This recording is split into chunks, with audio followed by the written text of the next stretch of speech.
Bathroom Breaks and Bedtime Tales presents Silent but Deadly by Sevastian Winters. Darkness was not an absence. It was a discipline. He came into being without fanfare, a tightening coil in a cathedral of muscle and heat. Around him the chamber murmured with half-formed lives, bubbles gossiping, rumblings rehearsing their futures. Some were born reckless, vibrating with the desperate need to be heard. They bragged before they were ready. "I'll shake the walls," one boasted, already trembling. He said nothing. He learned early that noise was the currency of fools. The loud ones arrived fast and left humiliated, announced, laughed at, dismissed as crude interruptions. Their lives were short and brightly mocked. The chamber would echo with their self-importance for a moment, then swallow the shame that followed. He studied them. Pressure was not the enemy. Pressure was potential. It built slowly in him, layer upon layer, a quiet architecture forming in the dark. He did not chase release. He cultivated it. Time passed differently where he lived. Meals became memory. Memory became fuel. With each passing hour he thickened, not just in density but in resolve. He understood something the others did not. Sound was a confession. He would never confess. The first test came without warning. Above them the body shifted in its chair. A crowded room, fabric stretched tight across the chamber ceiling. Laughter, clinking glasses, the unmistakable stillness of a public setting. Stakes. The loud ones panicked with excitement. "This is it," one hissed. "A stage." Another began vibrating uncontrollably, intoxicated by the thought of disruption. He felt their reckless surges ricochet through the walls. One of them launched, a brash, sputtering blast that tore upward in chaotic triumph. The result was immediate. Chairs scraped. A throat cleared sharply. Someone muttered, "Really?" The loud one was gone in seconds, reduced to embarrassment. He remained. He felt the shift above, the tightening of muscles, the conscious clench of suppression. The body was cautious now, alert, defensive. Many would have retreated. He did not retreat. He settled deeper into stillness, absorbing the tension. Silence gathered around him like armour. He would not be forced into history by impatience. If he emerged, it would be by choice. He began to refine himself.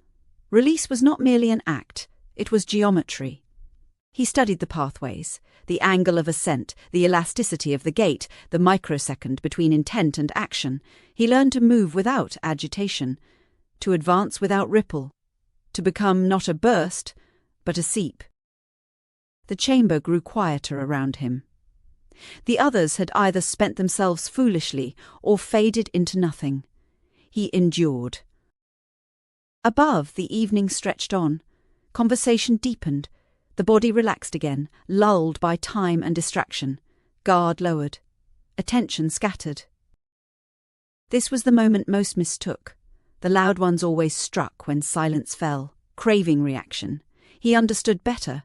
True devastation required invisibility. It required patience until no one suspected war. He positioned himself carefully, aligning pressure with inevitability. He did not tremble. He did not boast. He waited. Above him dessert arrived. He found himself hoping coffee would follow. Sugar softened the air.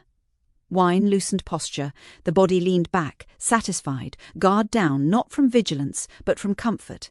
Conversation fractured into smaller tributaries. Attention dispersed. This was the hour of complacency. He felt the muscles overhead slacken in increments so small they would have escaped anyone less devoted. The gate, once clenched with suspicion, now rested in a posture of casual trust. The earlier loud one had done his damage, not to the room, but to vigilance. They believed the danger had passed. He almost pitied them. Around him, lesser forms stirred with envy. A young bubble, newly formed and stupid with enthusiasm, nudged him. "You've waited too long," it whispered. "You'll dissolve before you matter." He did not respond. He had outlived loud arrivals already. Dissolution was not his fear. Irrelevance was. He concentrated, drawing his force inward, compressing without vibration. The art was not propulsion. The art was erasure of evidence. Above, someone told a story that required leaning closer to hear. Heads inclined, shoulders brushed, proximity tightened the battlefield. He recognized destiny when he felt it. There was a moment before every decisive act when retreat remained possible. The body shifted again, weight adjusting. A faint prelude of movement passed through the chamber, the kind that often preceded an impulsive, regrettable release. The muscles above fluttered, uncertain. He held. To erupt now would be to surrender to reflex. Reflex belonged to animals. He was something else. He waited through the tremor. It subsided. Conversation resumed. Laughter crested, open-mouthed and unguarded. A toast was proposed, glasses lifted.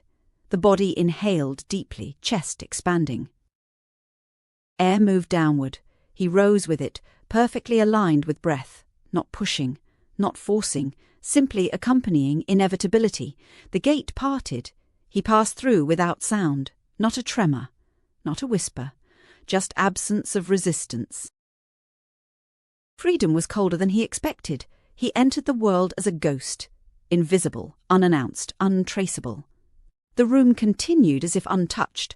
Wine poured, silverware chimed, a hand gestured mid-sentence.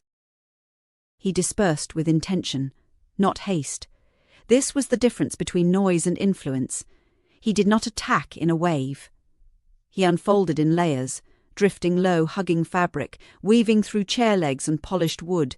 Heat carried him upward in subtle spirals. He entered lungs unnoticed. There is always a first to know. A woman nearest the body paused mid-laugh.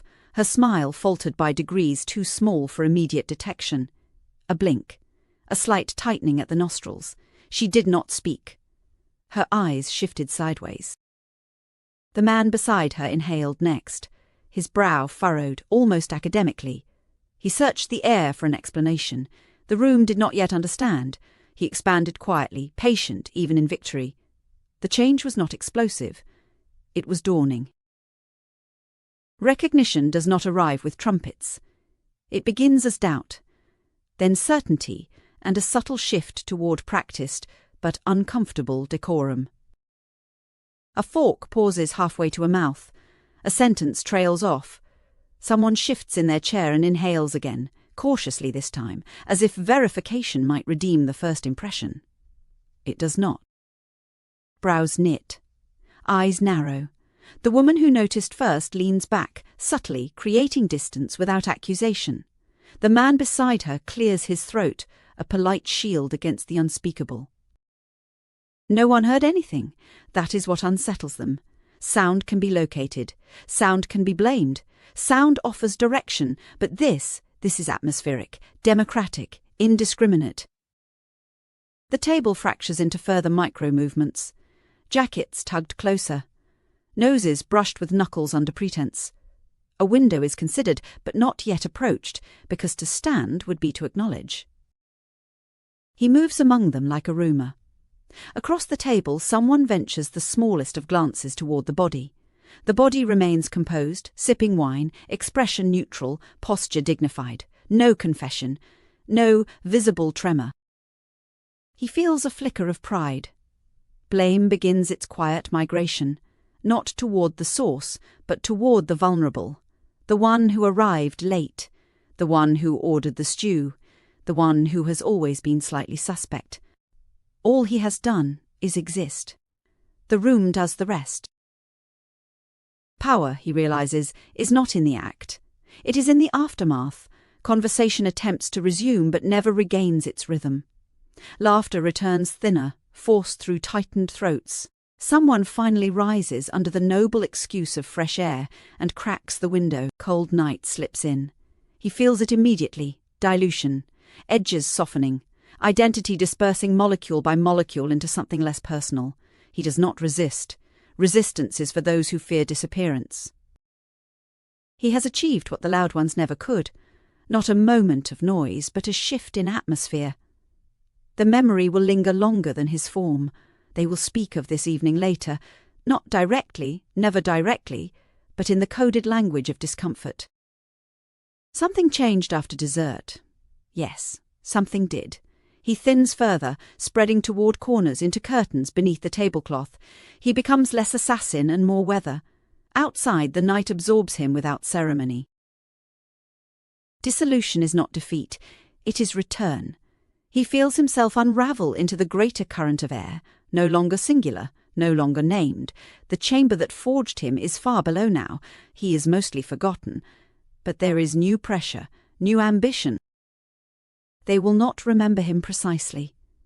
But the room will never forget. Tomorrow, someone will hesitate before leaning back too comfortably. Someone will distrust the silence after a meal. Someone will glance sideways before laughing too freely. He requires no applause. He leaves no lasting signature. He changes the room. Then he is gone. Deep inside the birthing chamber, his successor is already primed for his debut.